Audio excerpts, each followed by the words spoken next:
दूसरी बार जब चचा हमारे घर आए तो वो बहुत सी तोहफ़े तोहफ़ और बहुत सी चीज़ें हमारे लिए लेकर के आए।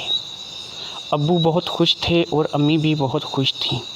उन्होंने फ़ैसला कर लिया था कि महरीन जो है वो चचा के साथ जाएगी और वो चचा के साथ जाकर के वहाँ पे पैसे कमाएगी और हम लोगों को भेजेगी, जिससे हमारे दिन बदल जाएंगे। चचा को भी जब हमारे इस बात का इल्म हुआ कि महरीन जो है वो साथ जाएगी और अम्मी और अब्बू ने जो है वो मेरे हक़ में फ़ैसला किया था, चचा भी इस बात से खुश हुए। उन्होंने कहा कि तुम लोग फ़िक्र मत करो, महरीन मेरी बेटी की तरह है और मैं इसे अपनी बेटी ही बना कर के रखूँगा। मैंने खुद शादी नहीं की, लेकिन मैं ऐसा ही महसूस करूँगा कि जैसे कि ये मेरी खुद की अपनी बेटी है। हाँ, अगर मैं वक्त पे शादी कर लेता तो महरीन जितनी मेरी अपनी बेटी भी होती। चचा की इन बातों ने अब्बू की बहुत सी ढाढ़स बंधा दी और अम्मी की भी जो फ़िक्र थी वो दूर हो गई। उन्होंने कहा कि तुम फ़िक्र मत करो महरीन बेटी, 1 माह के अंदर मैं तुम्हारा और अपना जाने का इंतज़ाम कर लूँगा। मैं यहाँ से, क्योंकि मैं तो वहाँ पे पक्का हूँ, मैं तो वहाँ से चला जाऊँगा, जब चाहूँ मैं यहाँ से जा सकता हूँ। लेकिन तुम्हारे जाने का इंतज़ाम मुझे करना पड़ेगा और मुझे 1 माह तकरीबन लग जाएगा तुम्हारे कागज़ात, तुम्हारे तमाम मामलात जो है उनको क्लियर करवाते हुए, क्योंकि मैं वहाँ पे रहता हूँ, मैं वहाँ का बाशिंदा हूँ, इसलिए मुझे यहाँ से वहाँ जाने में कोई परेशानी नहीं है। और तुम्हारे लिए भी कागज़ात वगैरह बनवाने में 1 महीने के अंदर मैं मुकम्मल तैयारी कर लूँगा और कम से कम तुम्हारा पहला वीज़ा 5 साल का जो है वो मैं मंजूर करवाऊँगा। तुम 5 साल तक के लिए वहाँ से ना वापस आ सकोगी और ना यहाँ से तुम्हें किसी परेशानी का सामना होगा। तुम 5 साल तक के लिए वहाँ पर मेरे पास रह सकोगी और 5 साल बाद चाहोगी तो वापस आ सकोगी। लेकिन एक बात की मैं तुम्हें गारंटी देता हूँ महरीन, जब तुम 5 साल बाद मेरे साथ या ख़ुद अकेले जैसे भी तुम यहाँ पे वापस आओगी, तुम इतनी बदल चुकी होगी और यहाँ के माहौल को देखोगी तो तुम्हें ऐसा लगेगा कि बिल्कुल तुम एक अजनबी माहौल में आ गई हो। तुम्हारे पास इतना पैसा, अपनी गाड़ी, बंगला, हर चीज़ होगी और तुम जब अपने घर वापस आओगी तो तुम्हारी बहनों के, तुम्हारे घर के, तुम्हारे वालिदैन के हालात बिल्कुल बदल चुके होंगे। चचा की इन बातों से मेरे घर वाले बहुत खुश थे। मेरी बाकी की बहनें भी मुझे बार बार मिल रही थीं और मुझे कह रही थीं कि महरीन तुम जाओगी तो हमारा दिल कैसे लगेगा, तुम्हारे बगैर हम अपना वक़्त कैसे गुजारेंगी। मैंने भी उनको इस बात के लिए कह दिया है कि भाई ऐसा तुम लोगों क्यों सोचती हो, आजकल तो कैमरे का, मोबाइल का दौर है, जब चाहोगी तुम मुझसे फ़ोन पे बात कर सकोगी, मैं जब चाहूँगी तुम लोगों से फ़ोन पे बात कर सकूँगी, मैं जब चाहूँगी तुम लोगों को वीडियो कॉल करूँगी, मैं तुम्हें अपना आप दिखा सकूँगी और तुम लोगों को जो है मेरे साथ वीडियो कॉल करने की पूरी सहूलत मैसर होगी। आजकल तो व्हाट्सएप पे इस बहुत आसानी के साथ वीडियो कॉल हो जाती है और जिसके इतने पैसे भी नहीं लगते। इन बातों को लेकर के वो थोड़ी खुश थी कि चलो हम अपनी बहन के साथ राब्ते में रहेंगी। मेरी माँ भी बहुत खुश थी कि चलो अब हमारी गुर्बत के दिन कट जाएंगे और हमें लोगों के घरों में काम करके लोगों के टुकड़ों पर नहीं पलना पड़ेगा। इन तमाम बातों को, इन तमाम उम्मीदों को लेकर के आखिरकार 1 माह के अंदर मैं अपने उस चचा के साथ, जो कि मेरे अब्बू के रिश्ते में कज़न लगते थे, अपने मुल्क से रवाना होकर के रशिया के लिए, रूस के लिए रवाना हो गई। जी हाँ, वो मेरे चचा रूस से आए थे और रशिया में के रहने वाले थे। वहाँ के वो अब बाशिंदे थे और वहाँ पर उनका कहते थे कि अपना होटल है, अपना बिज़नेस है, इसलिए उनको कोई परेशानी किसी किस्म की नहीं है। बहुत सी चीज़ें ऐसी थी कि जो वहाँ पे वो अपनी बता रहे थे। मुझे नहीं पता था इस बात में कितना सच है या झूठ है, लेकिन ये बड़ी गाड़ी, ये टिप टाप सब कुछ देखकर तो ऐसा ही लगता था कि वाकई ही वो लाखों के या फिर करोड़ों के मालिक हैं। बहुत लंबा सफ़र करने के बाद आखिरकार हम लोग रशियन एयरपोर्ट पर उतर चुके थे।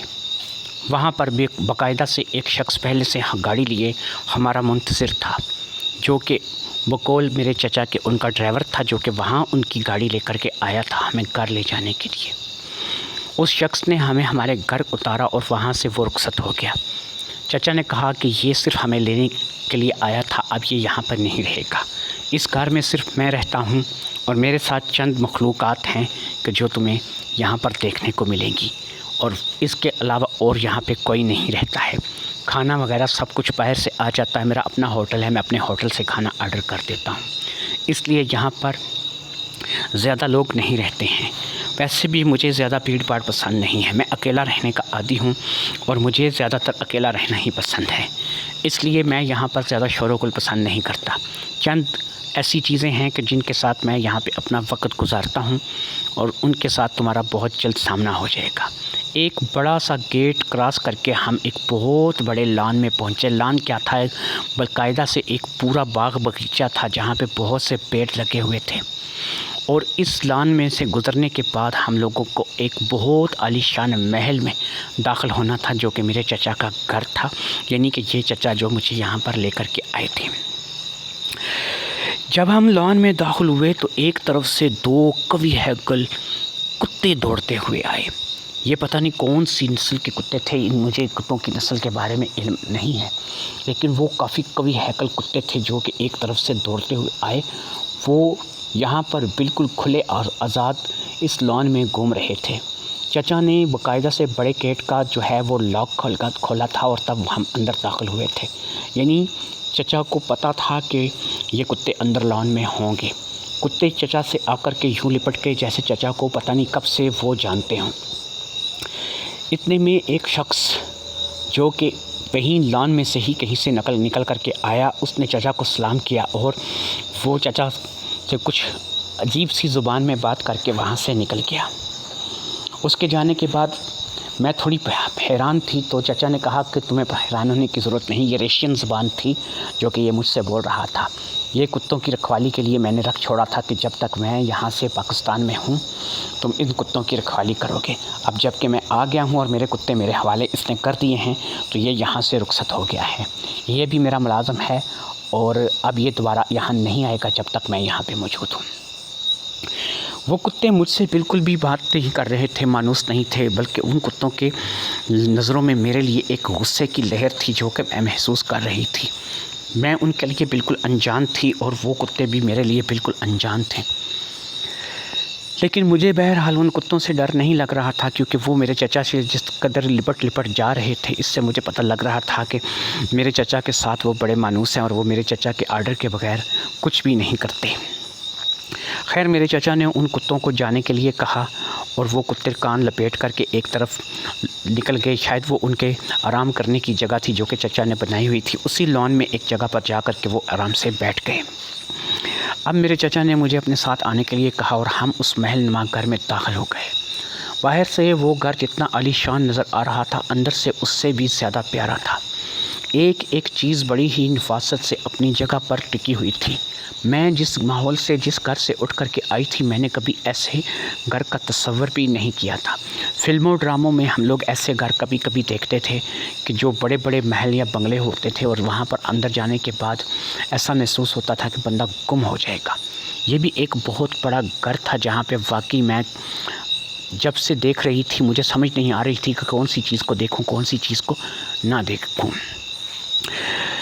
मेरे चचा ने बताया कि ये जिस घर में तुम मेरे साथ आई हो, इसके टोटल 14 कमरे हैं और इन 14 कमरों में हर कमरा जो है वो मुकम्मल सामान से और मुकम्मल डेकोरेशन पीसेस से आरास्ता है। हर कमरे में बाकायदा से बेड लगे हुए हैं और बहुत बड़ा जो है ये घर है। लेकिन इस पूरे बड़े घर में सिर्फ मैं अकेला रहता हूँ। मैं यहाँ पर अपने किसी नौकर को भी पसंद नहीं करता। खाना जब ऑर्डर करना होता है होटल से खाना मंगवा लेता हूँ। अब तुम्हें भी यहीं मेरे पास रहना है, मेरे साथ रहना है। मैंने कहा ठीक है चाचा जी, जैसा आप कहेंगे मैं वैसा करूँगी। उन्होंने कहा इसी में तुम्हारी बेहतरी है, तुम यहाँ पर पैसे कमाने के लिए आई हो और तुम्हें अपने माँ बाप बहनों के लिए पैसे कमाने हैं। तुम्हारा कोई भाई भी नहीं है और तुम्हें अपने घर के लिए सोचना है। इसलिए बेहतर यही रहेगा कि जैसा मैं कहूँगा तुम्हें वैसा ही करना होगा। अगर तुम ऐसा करोगी तो तुम अपने घर वालों के लिए इतने पैसे कमाओगी कि तुम पैसों में खेलोगी और पैसा तुम्हारे लिए कुछ अहमियत नहीं रखेगा। एक वक्त आएगा कि तुम्हें खुद इस चीज़ का एहसास होगा कि पैसा तुम्हारे पास इस कदर आ चुका है कि तुम खुद इस जैसे कई महल और बंगले ख़रीद सकोगी, इस जैसी गाड़ियाँ ख़रीद सकोगी जिस गाड़ी में हमें यहाँ पर लाया गया है। बहुत से होटल ख़रीद सकोगी और बहुत सी चीज़ों को तुम खुद ख़रीद सकोगी। लेकिन उसके लिए पैसा तुम्हें कमाना पड़ेगा और वैसा कमाने के लिए तुम्हें मुझ जैसा बंदा चाहिए जो कि तुम्हारे साथ रहे और तुम्हें पैसा कमाने का सही तरीका बताए। मैंने कहा चाचा आप फ़िक्र मत करें, मैंने इतनी गुर्बत देखी है, मैंने अपने बहन भाइयों को फाके करते देखा है, मैंने अपने माँ बाप को भूख और अफलास से तड़पते देखा है, मैंने लोगों की बातें सुनी है, ताने सुने हैं। आप फ़िक्र मत करें, मैं इतने पैसे कमाऊँगी कि उन लोगों के लिए उनके दिन बदल जाएंगे। चाचा ने कहा ठीक है, ये तुम्हारी सोच अच्छी है, अगर तुम इसी सोच पे अमल करोगी तो तुम बहुत नाम कमाओगी, बहुत पैसा कमाओगी। बहरहाल मुझे चाचा ने कहा कि जाओ तुम आराम करो और सफ़र से थकी हुई आई हो, तुम किसी भी कमरे में जाकर के सो जाओ। ये 14 के 14 कमरे ओपन हैं, हर कमरे में तकरीबन एक जैसी ही डेकोरेशन है। तुम जिस कमरे को अपने लिए इंतखाब करना चाहो, जो कमरा तुम्हें अपने लिए अच्छा लगे, उस कमरे में जाकर के लेट जाओ और जाकर के आराम करो, क्योंकि अभी तुम सफ़र से थकी आई हो, सो जाओगी, आराम करोगी और रात के खाने पे तुम मेरे साथ मुलाकात करोगी, हम लोग फ्रेश होंगे और उसके बाद मैं तुम्हें यहाँ पे काम की तफसील समझाऊँगा कि तुम्हें यहाँ पे क्या करना है। मैं भी वाकई थक चुकी थी चाचा के इस ऑर्डर के बाद। मैंने एक कमरे का इंतखाब किया। मैंने ये नहीं देखा कि ये कमरा बाकी कमरों की निस्बत अच्छा है या बुरा है, लेकिन बहरहाल वो एक अच्छा सजाया कमरा था। वहाँ पे एक डबल बेड लगा हुआ था और वहाँ पे बहुत ही अच्छी भीनी सी खुशबू उस कमरे से आ रही थी। मैं उस कमरे में जाकर के लेट गई और थोड़ी ही देर में मेरी आँख लग गई। मैं वाक़ई ही यहाँ पर आते ही साथ ही सो गई थी, क्योंकि मैं सफ़र की थकान की वजह से वाक़ई ही मैं सोना चाहती थी। मेरा जिस्म इस वक्त नींद मांग रहा था और मैंने वाक़ई ही में वही किया और मैं जाकर के वहाँ बिस्तर पर लेटी और सो गई। रात को मुझे मेरे चाचा ने उठाया और मैं उस कमरे से उठ कर के बाहर आ गई। ये एक बहुत बड़ा हॉल था जहाँ पे एक खाने का टेबल लगा हुआ था। उस टेबल की लंबाई चौड़ाई तो बहुत लंबी थी और बहुत बड़ी थी, लेकिन सिर्फ उसके ऊपर 2 ही कुर्सियाँ और ऐसी थीं कि जहाँ पर हम लोगों के बैठने के लिए जगह चाचा ने बनाई थी। यानी कि वो कुर्सियाँ उस टेबल से बाहर निकली थी हुई, बाकी सारी कुर्सियाँ टेबल के अंदर ही थी।